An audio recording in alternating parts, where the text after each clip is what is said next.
अस्सलाम वालेकुम dear students, कैसे हैं आप लोग। My name is Ina Shaukat and I am your class 9th chemistry teacher. और आज के इस लेक्चर में हम डिस्कस करेंगे questions related to the uses of metals और स्पेसिफिकली डिस्कस करेंगे questions from test yourself number 8.2 और साथ ही साथ एक इंटरेस्टिंग फैक्ट भी डिस्कस करेंगे जो कि है related to the purity of gold. So students, as you know हम पढ़ रहे हैं हमारा chapter number 8 which is chemical reactivity और इस चैप्टर के दो मेजर पार्ट हैं, मेटल्स एंड नॉन मेटल्स। हम कंप्लीट कर चुके हैं हमारा topic 8.1 which was related to metal और साथ ही साथ हम क्वेश्चंस की डिस्कशन कर चुके हैं and those questions which were related to the comparison of properties of metals. अब मेटल्स में भी there were two major portions. एक पोर्शन में हमने कवर की थी प्रॉपर्टीज जिनमें फिजिकल प्रॉपर्टी, केमिकल रिएक्टिविटी और एल्कलाई मेटल्स और एल्कलाइन अर्थ मेटल्स का कंपैरिजन सीखा था। अब second part for metals was uses of metal, जिसमें हमने इनर्टनेस और कुछ इंपॉर्टेंट मेटल्स के प्रॉपर्टीज और यूजेस को डिस्कस किया था।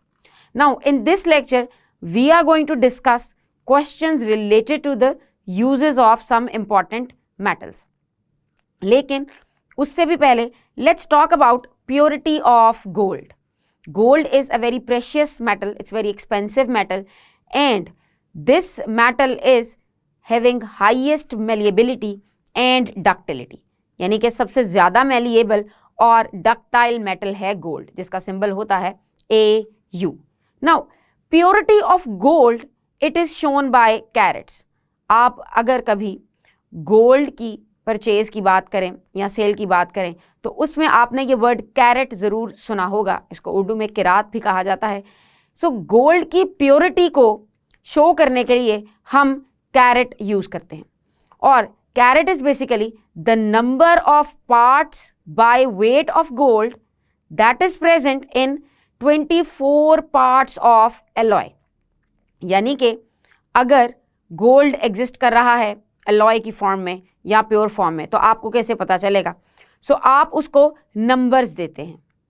24 कैरेट गोल्ड का ये मतलब होगा कि आपके पास प्योर गोल्ड है, there is nothing else mixed into it. हम जानते हैं कि गोल्ड एक सॉफ्ट मेटल होती है और सॉफ्ट मेटल होने की वजह से हम उसे बहुत सी चीज़ों में इस्तेमाल नहीं कर सकते, इसलिए हम गोल्ड के एलॉयज को यूज़ करते हैं। और गोल्ड अपना एलॉय बनाने के लिए जो चीज़ यूज़ करती है वो है सिल्वर और कॉपर, यानी कि अगर हम कॉपर और सिल्वर को गोल्ड में मिक्स करेंगे तो उससे गोल्ड का एलॉय बन जाएगा। लेकिन वो किस रेशो में मिक्स हो रहा है ये बताएगा हमें कैरेट की वैल्यू। अगर 24 कैरेट की बात हो रही है सो इट मीन्स कि उसमें 24 parts by wait gold present है। सो 24/24 यानी कि सारे का सारा गोल्ड प्रेजेंट है और कुछ भी मौजूद नहीं है।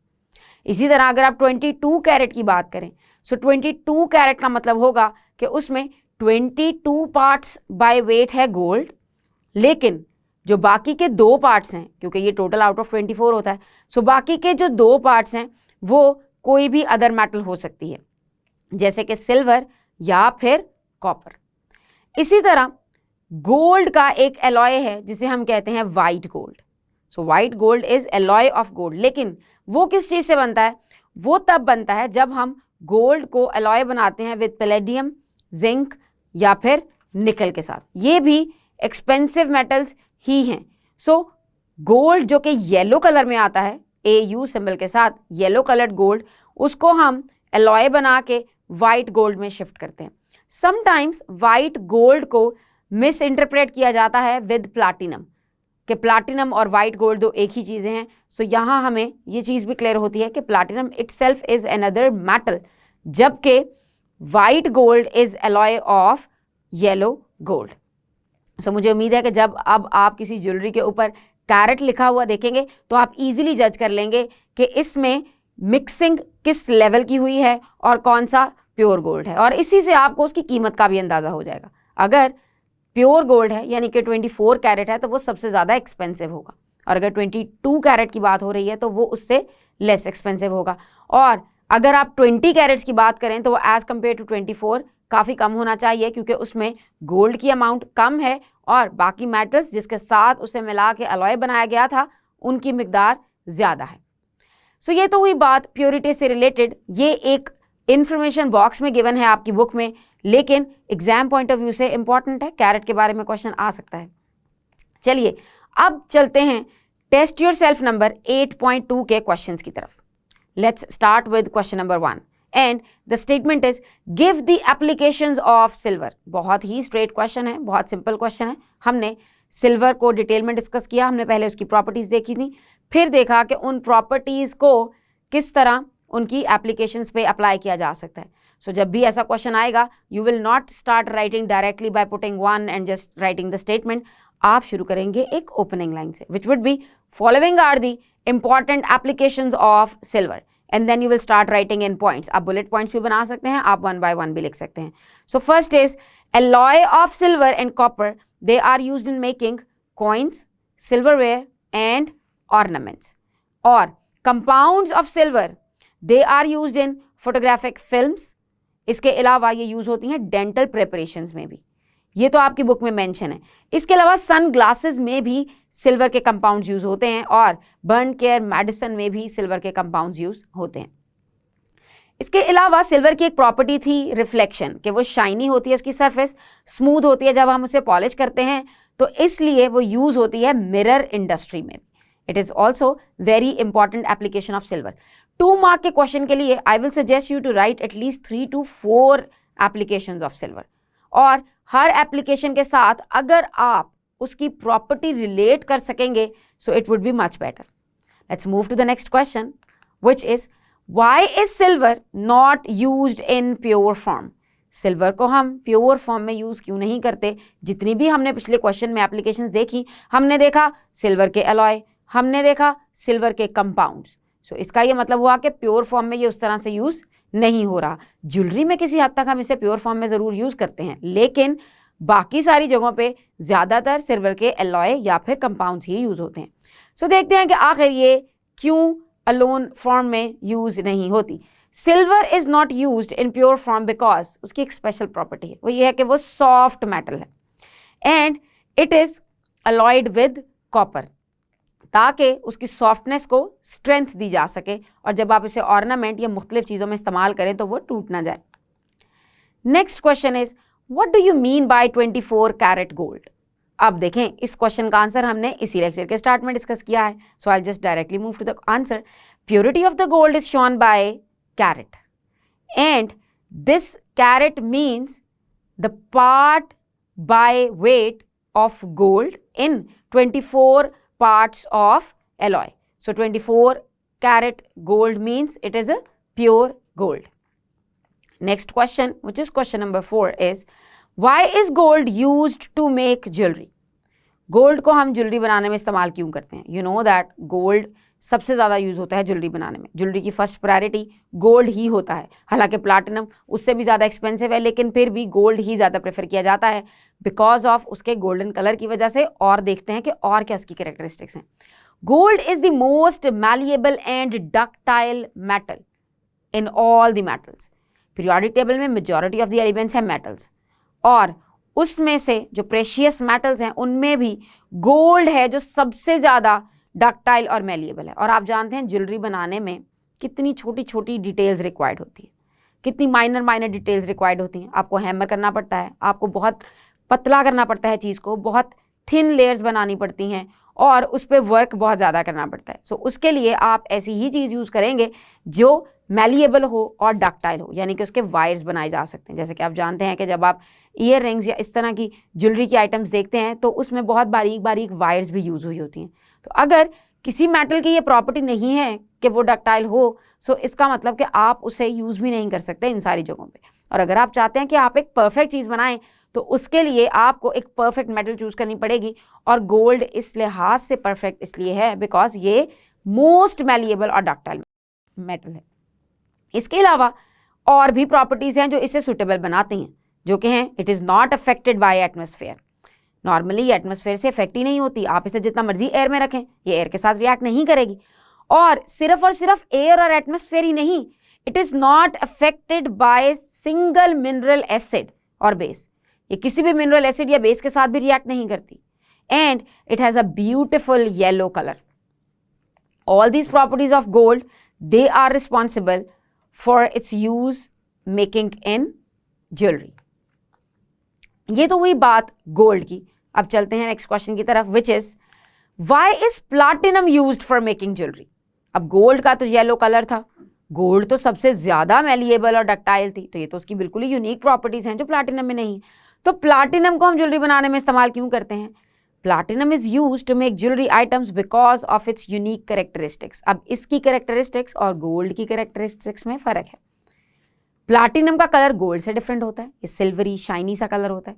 And platinum is also very beautiful, it's very shiny metal, और इसकी स्ट्रेंथ बहुत अच्छी है. As compare to gold, platinum की स्ट्रेंथ ज़्यादा होती है और फ्लेक्सिबिलिटी भी प्लाटिनम की ज़्यादा होती है. And the most important thing, resistance to tarnish.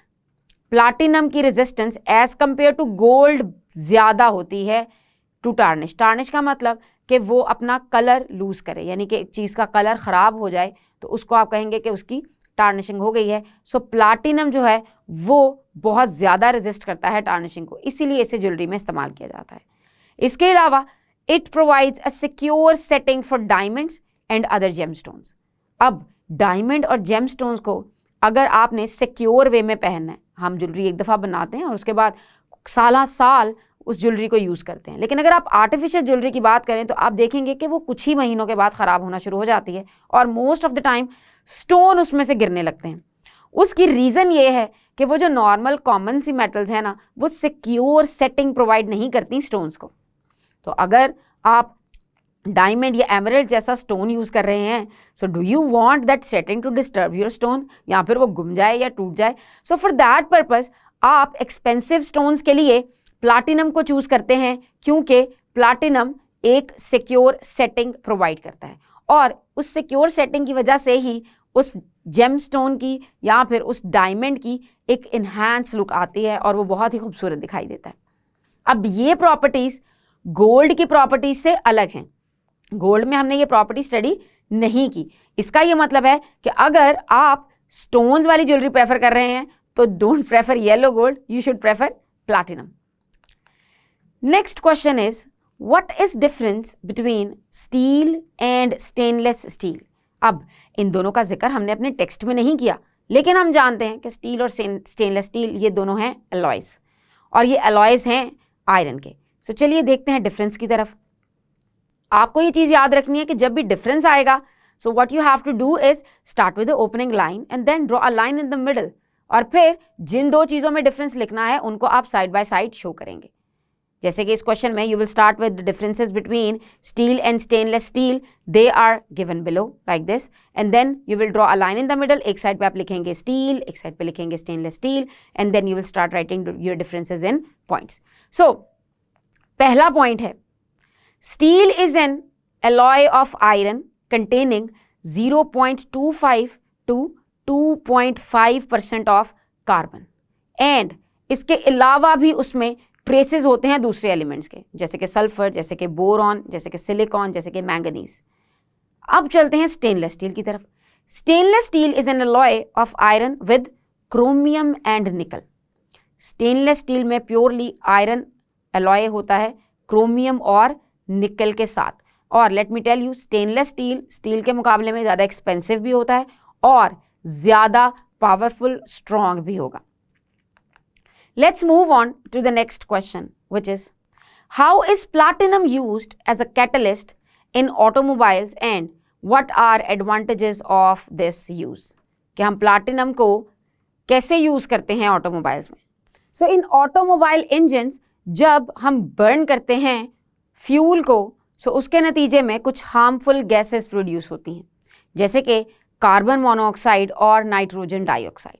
सो जब हम प्लाटिनम को एलॉय की फॉर्म में एज अ कैटलिस्ट इस्तेमाल करेंगे, so this platinum is going to oxidise carbon monoxide into carbon dioxide, यानी कि वो ज़्यादा हार्मफुल गैसेस को कन्वर्ट कर देगा लेस हार्मफुल गैसेस में. So we can say that they convert most of the toxic और harmful gases emitted by the vehicles into less harmful gases. और less harmful gases में आएंगी कार्बन डाइऑक्साइड, नाइट्रोजन और water vapours. अब ये तो थे कुछ questions from test yourself.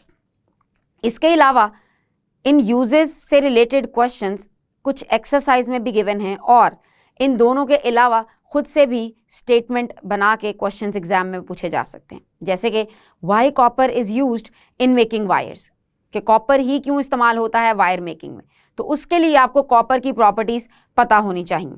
We know that copper is very good conductor of electricity, लेकिन सिर्फ और सिर्फ कंडक्टर होना इलेक्ट्रिसिटी का उसे सूटेबल नहीं बनाता वायर्स बनाने के लिए। वायर्स बनाने के लिए एक और प्रॉपर्टी बहुत स्ट्रांग होनी चाहिए जो कि है डक्टिलिटी, और copper is a ductile metal और इसको हम इजीली ड्रॉ कर सकते हैं वायर्स में। सो इसीलिए copper is used in making wires, यानी कि सिर्फ एक प्रॉपर्टी की वजह से नहीं, दोनों प्रॉपर्टीज की वजह से वो सूटेबल है। अगर कोई ऐसी चीज़ है जो डक्टाइल तो है लेकिन कंडक्टर अच्छा नहीं है तो आप उसे इस्तेमाल नहीं कर सकते। अब आप कहेंगे कि गोल्ड, हम गोल्ड को क्यों नहीं यूज़ कर लेते वायर बनाने में, वो इनर्ट भी है और इसके अलावा वो डक्टाइल भी सबसे ज़्यादा है, और अगर बात करें कंडक्टिविटी की तो वो कंडक्टर भी बहुत अच्छा है। तो मैं आपको याद करा दूं कि गोल्ड एक्सपेंसिव भी बहुत है, आप गोल्ड की वायरिंग अपने घर में अफोर्ड नहीं कर सकेंगे, इसीलिए गोल्ड की वायर्स ज़रूर इस्तेमाल होती हैं लेकिन बहुत ही हाई सेंसिटिव कंप्यूटर्स के अंदर डेटा को स्टोर करने के लिए, जहाँ पे इंफॉर्मेशन बहुत इंपॉर्टेंट हो वहाँ पे गोल्ड की वायर्स इस्तेमाल की जाती हैं। अब चलते हैं एक और तरह के क्वेश्चंस की तरफ। Which metal is used in metal work? Metal work में हमें वो मेटल चाहिए होती है जिसको आप इजीली एक जगह से दूसरी जगह मोड़ सकें, जिसमें आप इजीली वर्क कर सकें, यानी कि आप उसको जहाँ मर्जी वायर में मोड़ सकें, जहाँ मर्जी उसकी शीट बना सकें, तो उसमें हम यूज़ करते हैं कॉपर वायर। यानी कि कॉपर मेटल वो मेटल है जो कि ज़्यादा यूज़ होती है मेटल वर्क में। एक और क्वेश्चन को डिस्कस करते हैं, can pure gold be used in making ornaments? If not why? कि प्योर गोल्ड को यूज़ कर सकते हैं हम ऑर्नामेंट मेक करने में? तो आपको याद होगा कि हमने गोल्ड की एक प्रॉपर्टी पढ़ी थी कि gold is very soft metal, so gold is too soft to be used in ornaments. So इसीलिए उसे ऑर्नामेंट्स में यूज़ करने के लिए हम उसका एलॉय बनाते हैं, और आपको याद रखना है कि गोल्ड का एलॉय बनता है विद कॉपर और सिल्वर। ये तो थी कुछ प्रीशियस मेटल, इसके अलावा भी हमने मेटल्स के यूजेस डिस्कस किए हैं जो कि हैं सोडियम मेटल, मैग्नीशियम मेटल और कैल्शियम मेटल। इसमें से किसी भी मेटल का यूज़ एग्जाम में पूछा जा सकता है। Write down any 2 uses of magnesium, write down any 2 uses of sodium. इसमें सोडियम के यूज़ में येलो कलर का सोडियम वेपर लैंप, वो आपको ज़रूर पता होना चाहिए। मैग्नीशियम फायरवर्क्स में यूज़ करते हैं, ये भी पता होना चाहिए। और जितनी भी इंफॉर्मेशन बुक में गिवन है इसके अलावा भी कोशिश करें कि हर मेटल के 2 या 3 यूज़ एक्स्ट्रा ज़रूर याद करें और उन्हें नोट्स फॉर्म में अपने पास स्टोर कर लें। सो स्टूडेंट्स, आज के इस लेक्चर में हमने समझा है कि गोल्ड की प्योरिटी को कैसे मापा जाता है, और हमने देखा कि कैरेट क्या होता है, 24 कैरेट, 22 कैरेट, 20 कैरेट में डिफरेंसेस क्या हैं। साथ ही साथ हमने यूजेस से रिलेटेड क्वेश्चंस को भी डिटेल में डिस्कस किया है और उनके आंसर को लिखने का मेथड भी समझा है। और अगर इन टेस्ट योरसेल्फ के अलावा किसी किस्म के क्वेश्चंस आएंगे तो उन्हें कैसे टैकल करना है उसकी टेक्निक्स को भी डिस्कस किया है। मुझे उम्मीद है कि आपको समझ आया होगा। हम अपने आने वाले लेक्चर्स में स्टार्ट करेंगे topic 8.2 which is non metals. तब तक के लिए अल्लाह हाफिज़।